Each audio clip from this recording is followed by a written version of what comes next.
I'm a stalwart advocate for free speech. The concept is fantastic in that all people get the right to say just about anything provided that it doesn't put people in danger. For example, it's not okay to yell fire into a crowded, flameless theater because it causes mass panic in which people can be hurt needlessly. Essentially, as Oliver Holmes put it, your right to swing your fist ends where my nose begins. So, even if what someone has to say is uninformative, unintelligent, unreasonable, unkind, or shamelessly hateful, I still support that person's right to say it. I support it because in doing so, I simultaneously support the rights of myself and anyone else to stand up on the soapbox just as high and speak just as loudly against what that person had to say. I believe in the ability for the marketplace of free ideas, for the court of public opinion, to serve as an essential tool for refining thought processes and guiding social progress. History has shown that unpopular ideas are oftentimes the first step in social and/or scientific advancement. It has given us every reason to constantly challenge the status quo, hoping for something better. I believe that when all sides of a disagreement are equally given opportunity to present their cases, the truth that favors one side over the others will eventually surface, and we, as a society, can improve because of it. I consider the censorship of an unpopular and/or offensive idea to be tragically unacceptable. I see insecurity and weakness in those who choose to censor dissenting opinions, be that a business's right to express their opinions on social matters or a commenter expressing dissent on an internet forum. So, in concept, free speech is a common sense right that I believe all humans deserve. There are two problems, however, when moving from concept to reality regarding that right.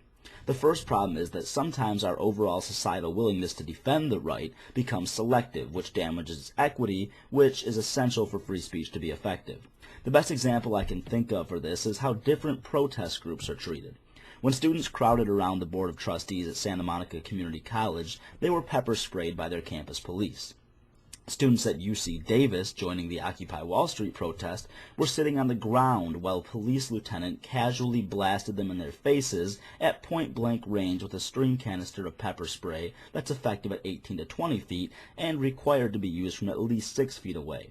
Fortunately, a task force investigation found that officer who did so in the wrong, and he was put on administrative leave and left his job at UC Davis during that time. The point here, however, is that the speech of peaceful protesters is sometimes met with violent resistance by those employed to protect and serve. Meanwhile, when the Westboro Baptist Church shows up to protest people's funerals, or as they did at the Reason Rally, just to protest the existence of people who disagree with them or don't share their sexual orientation, they are given a police escort to allegedly prevent violent retaliation. I was at the Reason Rally last March and personally witnessed the police set up a perimeter of barricades for those protesters whose presence was only to propagate hatred.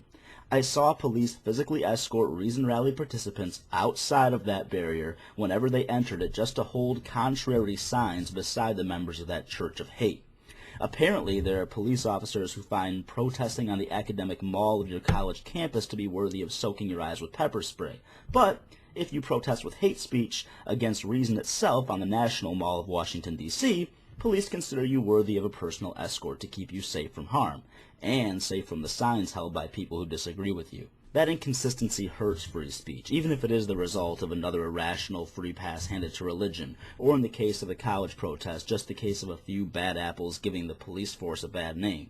However you slice it, the existence of a police force deciding how free, what kind of physically harmless speech gets to be, is a fissure in the system that can send the whole wall tumbling down.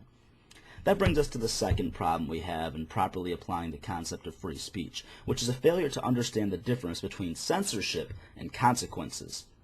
Fast food restaurant Chick-fil-A's administration openly disagreed with homosexuals having the right to marry and made it clear that the company financially supports an organization that openly detests homosexuals and toils to deny their efforts of achieving equal rights. In response, many people who supported the LGBT community boycotted Chick-fil-A because they didn't want their money to line the pockets of those who treat them or loved ones like inferior citizens, or to indirectly fund an organization that makes a clear effort to retard social progress. Those on the religious right who called that boycott censorship are sadly mistaken. No laws are being passed to prevent a business from expressing its opinions about civil issues. Chick-fil-A can say whatever it wants as loudly as it wants, and the people will listen.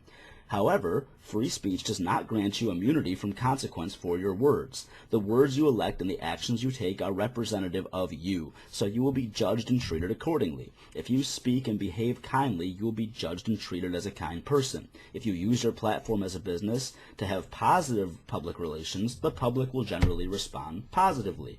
If you choose to bring your private opinions on a polarizing issue into your business decisions, your consumer base has every right to vote with their dollars as a means to support your cause or reject it.